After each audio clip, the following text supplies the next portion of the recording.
July 19, 1945. A U.S. Army-administered camp near Augsburg, Germany. The air smells of pine disinfectant and wet canvas, a clean smell, an aggressive chemical clean that scours the nose. Alona stood on the duckboards, the damp seeping through the thin soles of her shoes. Her uniform, a coarse grey wool dress issued a week ago, already felt like a second skin, stiff with sweat and anxiety. Around her, the other Hungarian women murmured, their voices low, a flock of starlings settling on a wire. They were a mix of nurses, communications auxiliaries, clerical staff, women who had followed an army east and were now following another one west, though not by choice. The American guard, a boy with a face so smooth it looked like it had never been properly grimed with dirt, gestured with his rifle, not threateningly, more like a farmer herding sheep.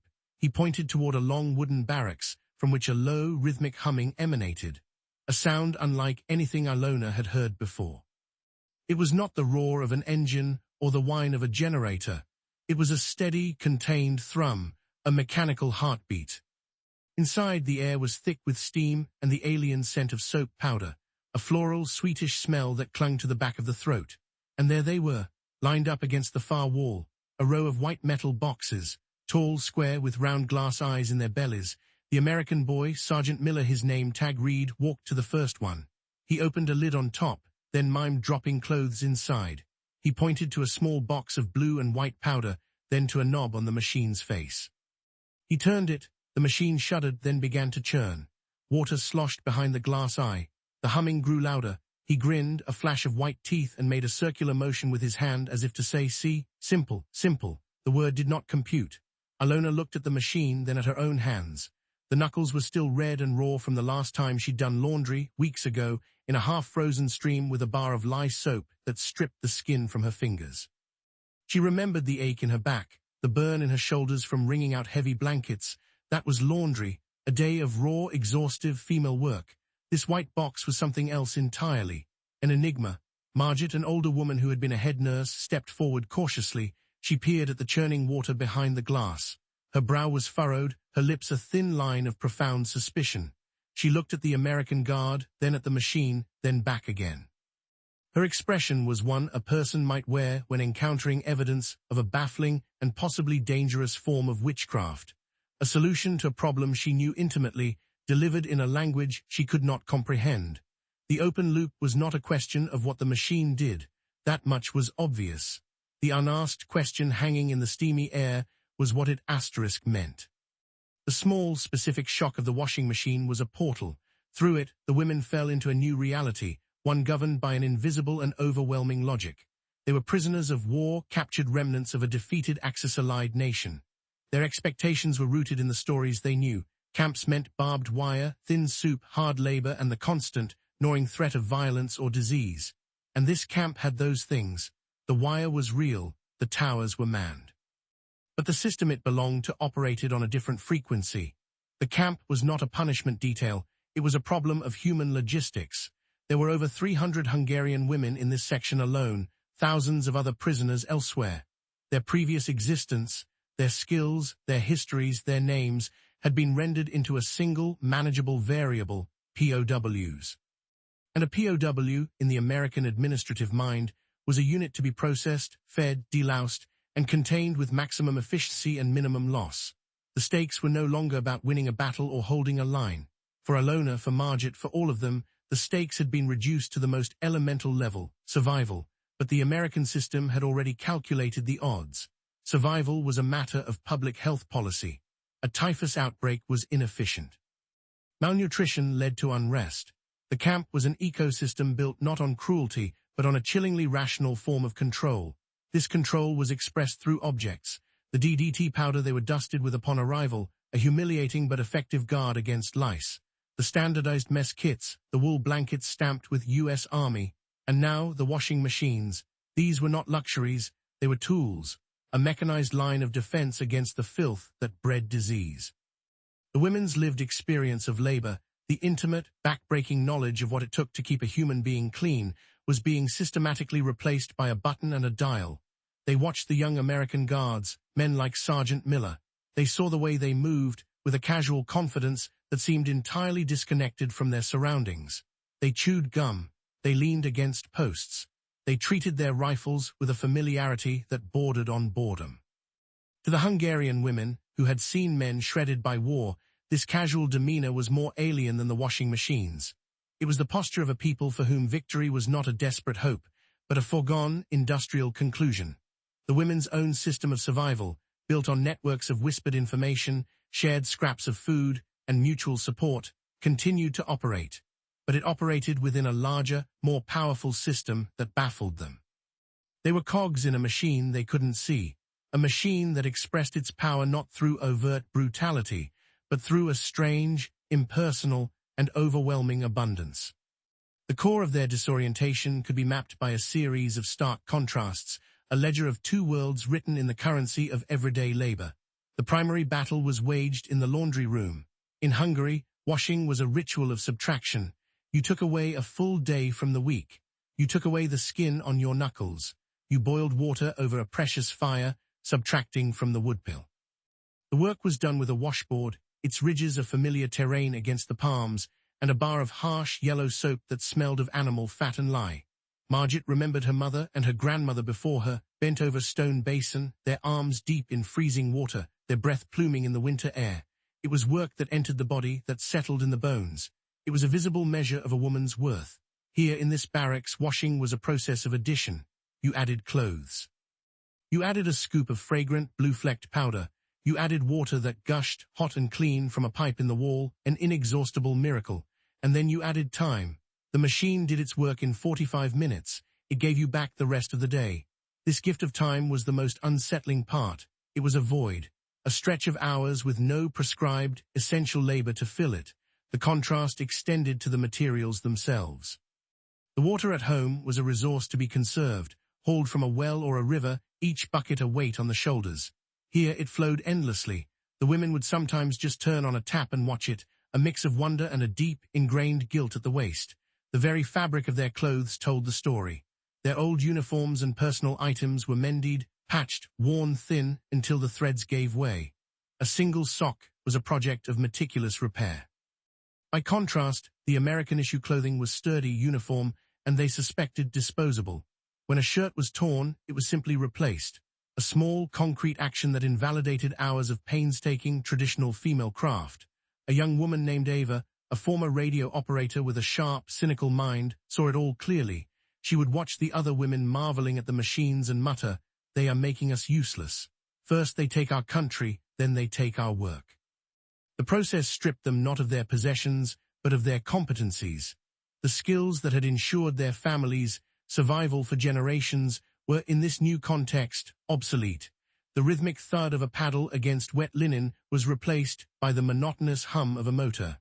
The communal effort of women working together by a riverbank was replaced by a solitary, passive waiting. The women processed this collision of worlds in different ways. Their observations became a form of internal accounting, a quiet, desperate attempt to balance the ledger of their past against their present. For Alona, the process was analytical. She was a watcher, a noticer of details. She stood by the machines and counted. She counted the number of rotations per minute. She timed the wash cycle, the rinse, the spin. She noted the precise volume of water that filled the drum. It was a way of demystifying the object, of breaking it down into a series of observable mechanical events. She tried to understand its internal logic. She would touch the warm metal casing after a cycle, feeling the residual energy. To her, the machine was not magic. It was a feat of engineering, so advanced it felt like a different category of existence. The floral scent of the soap powder bothered her. It was a clean smell, but it wasn't the smell of asterisk cleanliness she knew. That smell was of lye, sun-bleached linen, and the faint, metallic tang of hard-won effort. This new smell was a mask, a perfume for a process that required no human sweat. Margit, the nurse, experienced it as a physical loss. Her hands, which had set bones, stitched wounds, and scrubbed floors until they were raw, were now becoming soft. The calluses on her palms, built up over a lifetime of work, were fading. She would look at her own hands with a sense of alienation, as if they belonged to someone else. A lady, a person who did not work. For her, the machines were an insult. She would inspect the clothes coming out of them with a critical eye, searching for a mist stain, a lingering smudge. She needed to find a flaw to prove that the old way, her way, was superior. But the clothes were always impeccably clean, whiter than she could ever get them with her own 2 hands. "It's not right," she would say to Ilona, her voice a low whisper. "Work is meant to be felt. This is nothing." Her sense of purpose, her identity as a capable, formidable woman, was being laundered away with the grime. Then there was Ava, young, sharp-tongued Ava, who had spent the last 2 years of the war intercepting enemy signals. She was trained to look for patterns, for hidden meanings, for the trap inside the Trojan horse. She refused to accept the machines at face value. To her, they were an instrument of psychological warfare. "It's a softening-up process," she argued one evening in the barracks. "They give us this, and the white bread, and the tinned fruit. They make us comfortable. They make us forget how to be hard. Then when they send us to the mines in America or to be interrogated, we will break easily." Her cynicism was a form of armor. She believed that to accept the comfort was to surrender. She watched the American guards with a hawk-like intensity, interpreting every casual gesture as a calculated move. The easy smile of Sergeant Miller was, in her reading, a carefully constructed mask to lull them into a false sense of security. She saw the camp not as a place of containment, but as a laboratory, a place where they were being studied, their reactions to this strange new environment carefully logged and analyzed. The humming of the washing machines was, to Ava, the sound of the enemy's strategy, a low, constant reminder that the war was not over, it had just changed its form. The architecture enabling this phenomenon was invisible to the women, but its effects were profoundly tangible. The washing machines were not an isolated miracle. They were the endpoint of a vast, continent-spanning system of industrial production, military logistics, and bureaucratic policy. This system was not built on emotion, but on principles of scale, efficiency, and risk mitigation. Seen from the perspective of the U.S. Army Quartermaster Corps, the camp near Augsburg was a node in a network. The primary directive was to manage a massive influx of prisoners of war according to the terms of the 1929 Geneva Convention, while preventing the spread of disease that could cripple both the prison population and the occupying forces. The causal chain was simple and brutal in its logic.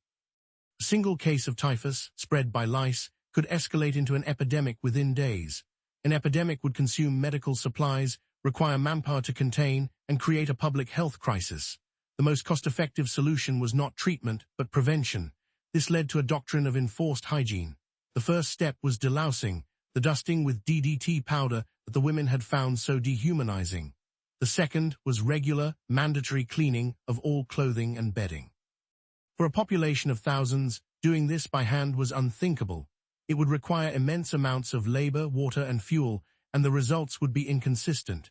The logical, systemic solution was mechanization. The washing machine was therefore not a gesture of kindness. It was a piece of public health infrastructure, as vital to the camp's function as the fences or the kitchens.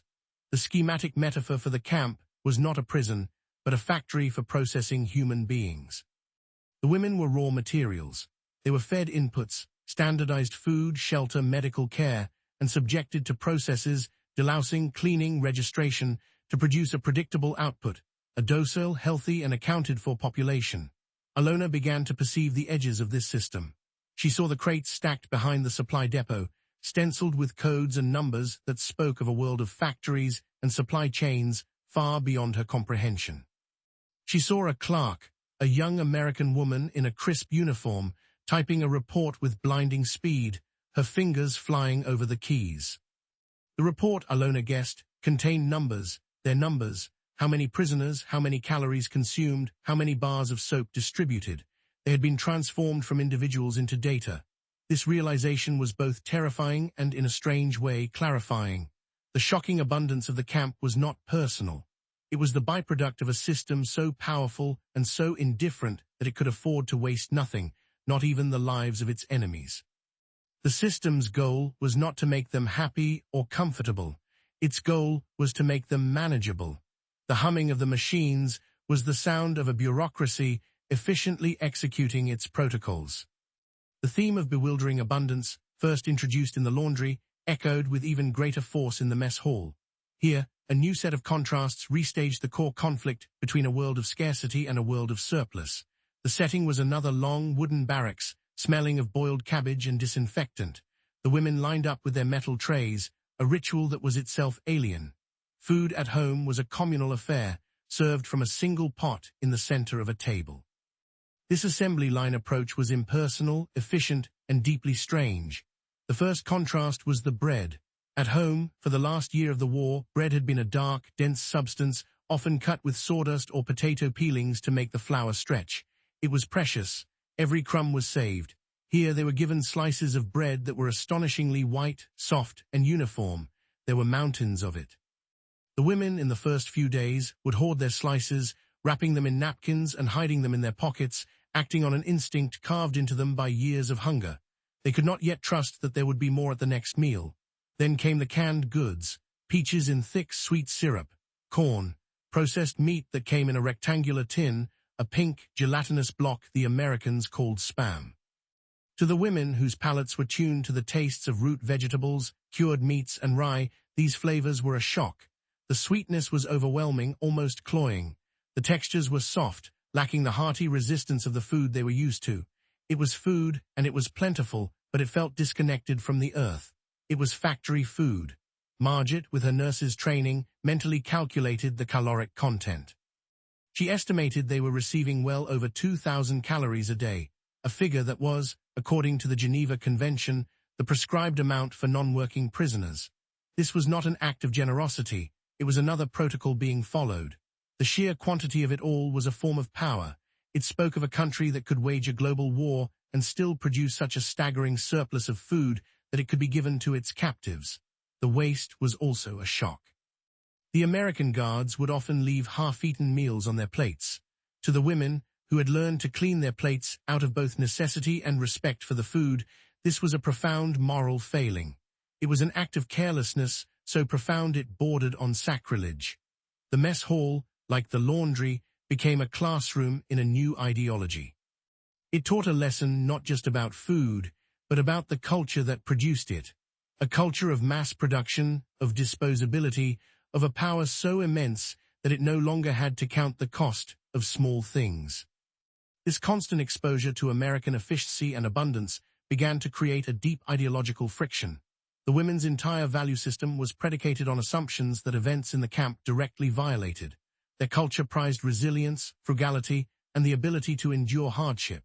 A good woman was one who could make a meal from nothing, mend a torn shirt until it was stronger than new, and face deprivation with stoic resolve.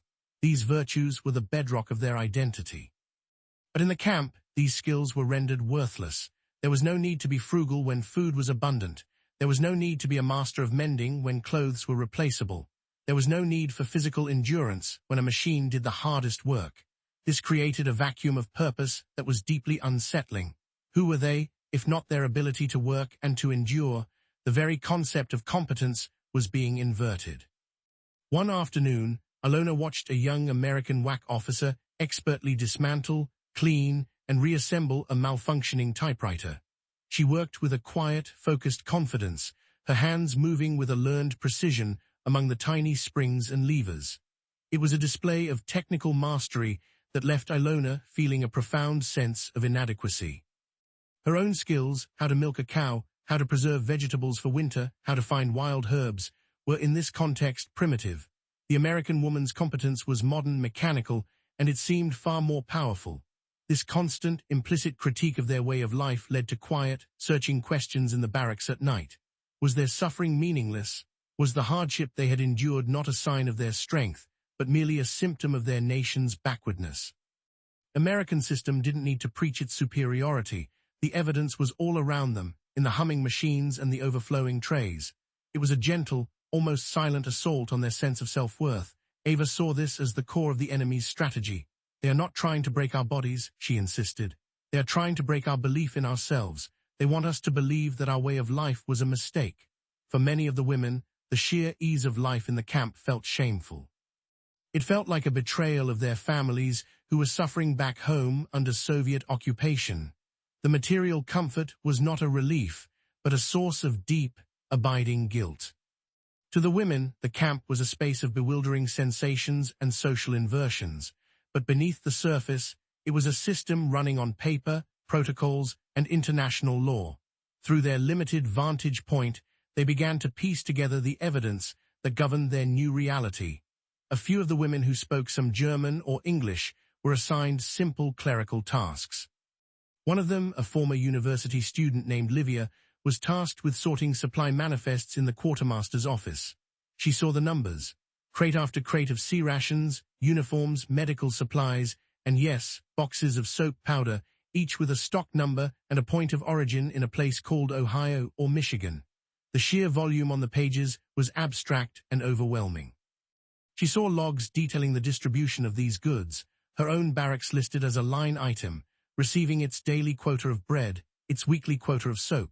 From these dry records, she understood that they were not guests or victims, but inventory. Her observations, shared in whispers back in the barracks, began to ground the other women's confusion in a framework of cold, hard fact. They also saw posted notices, in German and English, outlining the rules of the camp. Tacked to a board near the commander's office was a summary of the 1929 Geneva Convention. Margit, with her formal education, read it carefully. She saw the articles specifying the required caloric intake, the standards for housing, and the regulations for hygiene. The Americans weren't being arbitrary, they were following a script. This knowledge didn't make the situation less strange, but it made it less personal. The washing machines were not a gift. They were a fulfillment of Article 13, which stipulated that prisoners must be provided with facilities for maintaining their cleanliness. The logic was bureaucratic, not humanitarian. The most powerful evidence came from their own bodies. They remembered the intake process vividly, the delousing, the medical examinations. At the time, it felt like being treated like livestock. But now, in the context of the camp's obsession with order and hygiene, they understood it as the system's first and most critical act. They were being rendered safe, standardized, and ready for processing. The white DDT powder was the first tool of this new world they had encountered, a stark chemical welcome. Livia also saw requisitions for DDT and kerosene. She learned the term vector control. The camp was fighting a war, but it was a war against lice, rats, and bacteria. In this war, the prisoners were not the enemy. They were the terrain that had to be controlled and kept sterile. This cluster of evidence, the manifests, the regulations, the medical protocols, painted a picture of an immense, impersonal apparatus. It confirmed what Ava had suspected, but with a crucial twist. It wasn't a conspiracy to break their spirits. It was something far more mundane and, in its own way, more terrifying. It was a system of management, operating on its own cold logic, in which their individual humanity was simply not a relevant variable. The cumulative effect of this systemic disorientation began to exact a psychological toll. The initial shock and suspicion gave way to a deeper, more corrosive malaise. The absence of meaningful, physically demanding work created a profound restlessness. In the void left by labor, anxieties and resentments flourished. Fights would erupt over perceived slights, a woman taking too long in the washroom, another humming a tune that grated on someone's nerves. The community of shared hardship that had bound them together during the war's final days began to fray in the face of this strange, idle comfort. The physical manifestations were specific and telling. Margit found she could not stop rubbing her hands together, a phantom itch for the rough texture of a scrubbing brush or the heft of a wet blanket. The softness of her own skin felt like a sign of decay. Ava, who had thrived on the adrenaline and focus of her work as a signals operator, suffered from crippling insomnia. The quiet nights, punctuated only by the distant footsteps of a guard, were a torment. Her mind, with no codes to break or dangers to anticipate, turned on itself. She would lie awake for hours, replaying the war, questioning every decision, her thoughts a frantic, looping static. For Ilona, the cost was a persistent, low-grade dread. The predictability of the camp routine, the same food, the same schedule, the same humming machines, felt like a trap. It was a life without texture, without struggle, and therefore without meaning. She felt herself becoming a ghost, a passive observer of her own existence. The emotional peak arrived not in a moment of violence or loud confrontation, but in a moment of profound silence. One night, unable to sleep, Ilona left the close, sleeping breath of the barracks and walked outside. The camp was still, bathed in the cold, white light of the security lamps. On impulse, she walked to the laundry barracks. The door was unlocked. She slipped inside. The room was dark, the machines silent monoliths in the gloom. The air was cool now, still faintly scented with soap. She approached one of the white boxes, the one she had first seen Sergeant Miller operate. She reached out and placed her palm flat against its cool, smooth enamel side. She stood there for a long time, just feeling the solid, unyielding surface beneath her hand. And in the utter stillness of the room, a wave of desolation washed over her. It was a grief so total and so quiet it had no sound. A single tear escaped her eye and traced a slow path down her cheek. It was not a tear for her lost home, or for the war, or for her uncertain future. It was a tear for the loss of a world she understood, a world where her own two hands had mattered. The revelation came a few days later, in the flat light of midday. Ilona was watching a group of American guards, young men enjoying a break. One of them, not much older than her own brother, had stripped off his mud-stained fatigues after training exercise. He bundled the heavy, dirty uniform in his arms, walked into the laundry barracks, and casually tossed the entire load into one of the machines. Poured in some soap powder, turned the dial, and walked away without a second glance, whistling. He did not watch it or tend to it. He simply outsourced the task to the machine and went on with his day. In that simple, thoughtless action, the entire system snapped into focus for Ilona. She had been seeing it all backwards. She and the other women had been marveling at the machine as a replacement for their labor. But the young guard's casual gesture revealed a deeper truth. The machine was not there just to wash the prisoner's clothes. It was there to wash his clothes. It was part of his world, a world where a man did not need a wife or a mother or a laundress to have a clean uniform. It was a world where burdensome work was not delegated to a different class of person, but to a different category of being entirely, the machine. The Americans had not built a world without labor. They had simply given the labor to machines. This single crystalline thought reordered everything. It was the key that unlocked the entire puzzle. The implications cascaded through her mind. This system wasn't about them at all. It was an expression of the American way of life, a system so thoroughly mechanized that even the daily chores of an army at war were automated. The second implication was that American power was not just in its weapons, it was in its factories. It was in its ability to mass-produce not just tanks, but washing machines, not just bullets, but soap powder. It was a power rooted in an industrial capacity so vast it could afford to apply it to the most mundane aspects of human existence. Finally, and most profoundly, Ilona understood that the clash was not between competing ideologies of government, but between two fundamentally different relationships to the material world. Their world was human-powered, built on muscle, sweat, and endurance. The American world was machine-powered, built on engineering, systems, and disposable energy. The shock she felt was not the shock of a prisoner seeing a luxury, but the shock of a master craftswoman seeing her entire trade rendered obsolete by a factory. With this new understanding, the disparate pieces of Ilona's experience clicked into a coherent whole. The system was not just a collection of random, baffling events. It was an ecosystem governed by a single, powerful logic. The washing machine was not separate from the canned peaches. They were both products of the same assembly lines. The DDT powder was not separate from the neatly typed administrative reports. They were both tools of the same rational, scientific approach to managing a complex problem. A causal ladder became clear in her mind. The principle of mass production, honed in American factories, created a massive material surplus. This surplus allowed for the creation of complex logistical systems to distribute it.